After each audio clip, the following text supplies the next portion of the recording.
This is the TL7120. It is an American Tier 9 Collector Heavy, a vehicle which features quite robust armor for its small size, a decent chunk of mobility, and a very solid gun, featuring good DPM, pretty good accuracy, and very solid penetration. When you add all these things together, it does create quite a solid vehicle. But this is not one without its fair share of downsides. The major weakness of the TL7 is the hatch, and it doesn't really matter how haul down you get, when there's a big ol' roof tumor that everybody can see. Now, in the latest update of the game, Wargaming has given this vehicle super speed boost, which is actually quite nice. It means that you can get in and out of situations quite a bit faster. Speaking of, we are going to activate our super speed boost getting into the front line here. I personally like the addition of the speed boost, but I also wonder why Wargaming couldn't have just made this tank go at a top speed of 40 and reverse at like 15. I don't understand why this vehicle has a base reverse of 10 kilometers per hour, when we also have tanks like the 50 TP, which can reverse upwards of 19 to 21, depending on what loadout you're running on the vehicle. But hey, what do I know? We are gonna make our way towards mid. We got the Progetto, and we're gonna get a miss on his vehicle. That's just bad RNG right there. Alright, well, we got the Semovente over here. The major thing that I'm currently worried about is the armor of this vehicle. The hatch, yeah, there you go. We're getting hatched as I say it as well. But yeah, the hatch is definitely the major weak spot that I worry about when I play in this tank. It's a pretty big weak spot. So we gotten some nice shells into our opponents here, trying to back up so we don't get hit by that T-77. Wonder if we can hit the Glacial from this spot. Aiming and bonk. There you go. But again, I stop for half a second and the enemy T-77 hatches me. Thankfully, our teammate is able to get a pen into his vehicle, and we're going to aim it on the T-77. Load in a heat shell. Pen him for 327. Not bad. I mean, the gun on this vehicle is quite nice, as I said. So you're not going to have to worry. Bruh. Alright, well, hopefully this SMV doesn't block me too much. I'm going to bonk that Prog for 522, and our SMV bonks him, and, yeah, I don't think that player's enjoying life all too much. Gonna be real. But yeah, the hatch is literally the only spot we've been damaged this entire game. We have been hatched over and over and over to a point where we're already down a lot of our health at this point.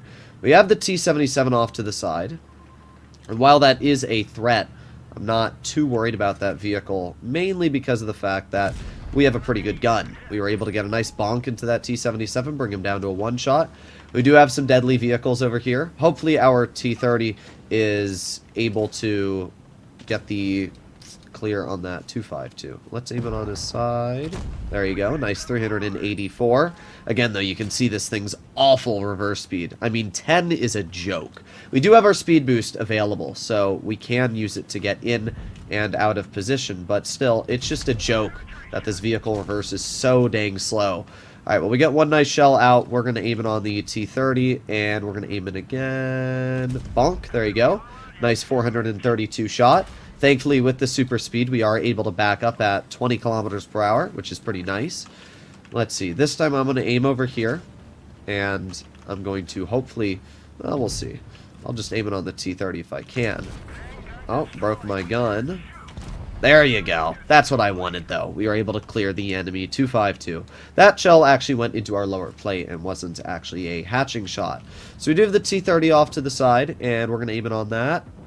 There you go. Nice 415 damage shell into his vehicle. We've dealt 4,300 damage, and our 252 should be able to clear the enemy 54E1.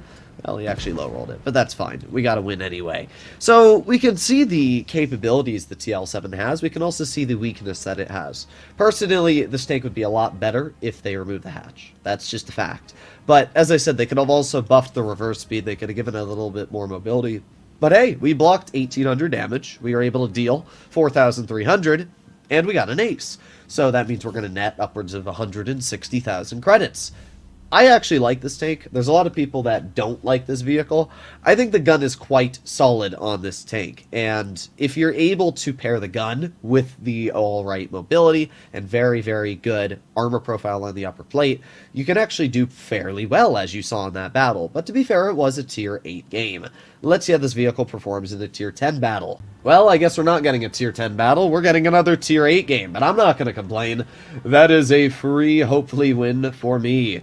We have a lot of frontline, heavily armored vehicles here, and, well, I got two options. We can either go up or we can go town. I personally like to go up, but our IS-3 and 252 are going town, so at this point, we might as well go town. I'm going to activate my super speed boost so we can get up to a high enough top speed to make the crossing here. We are one of only 2 tier 9s, so I'm hoping that we can make this crossing pretty safely. All we want to do is make it all the way wide over here. This is a really, really good spot because we can hide our weak armor and only show the turret. Unfortunately, when it comes to this vehicle, the turret is actually kind of the weak spot, funny enough. So we got the 252 in front, and I'm not seeing anybody over here. Interesting. Okay, well, let's go wide. Oh, it's an AFK tortoise. Never mind. I will farm that. I will put on my adrenaline, and I will try to clear that as fast as possible, because, as we know... Oh, yep, there you go. I called it. I was about to say AFK players always tend to come back, like, a moment later.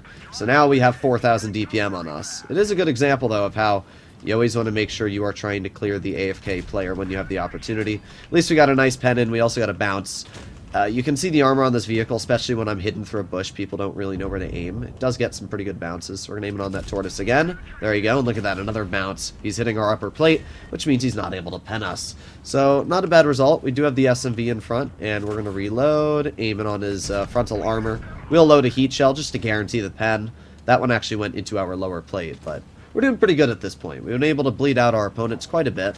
ISU might bonk that SMV. He does for a very, very big chonkaroonie. Now we're going to maneuver our way on up.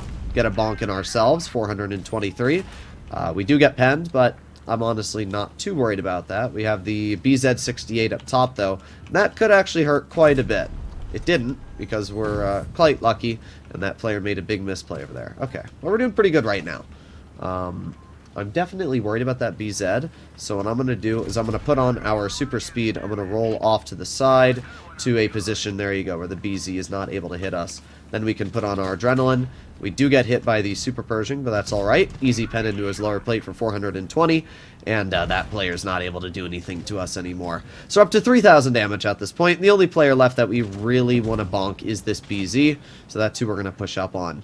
Are we going to be able to kill him? Probably not. He most likely will be able to finish us off, but I guess we'll find out. You can see the pretty good power to weight of the TL7 right here. Vehicle accelerates actually pretty quick, which is kind of nice.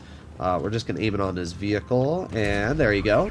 Nice 424 into his tank, and he bounces the Tiger 2, which is not too bad. We're just going to maneuver our way on up this hill. Hopefully the Tiger doesn't block us, and we're going to be able to get one more pen out, and there you go. 500 max roll as well. Not too bad at all. And we don't even die because the base cap ends. So that was a pretty solid game. Another 4,000 damage victory, and a good example of where the TL7 does well. The Tortoise did not know where to aim on our frontal weak spots, and just bounced us, and we blocked 1,600 damage. Funny enough, I think this vehicle actually does better when you drive it on flat ground than when you drive it hull down. Because when you're hull down, everybody shoots at the hatch. When you're on flat ground, people are trying to shoot at your lower plate, trying to find a weak spot. Because of that, you actually do better usually on flat. I like the TL7. I definitely think it has a place in Tier 9, and I do quite well in it. We can see that I have an average of just shy of 3,000 damage with a 76% win rate. So I don't do bad at all in this vehicle. It just needs a bit more mobility, in my opinion, and it would be completely fine. Let me know in the comments down below what you guys think about the TL7. I'll see you in the next one. Bye-bye.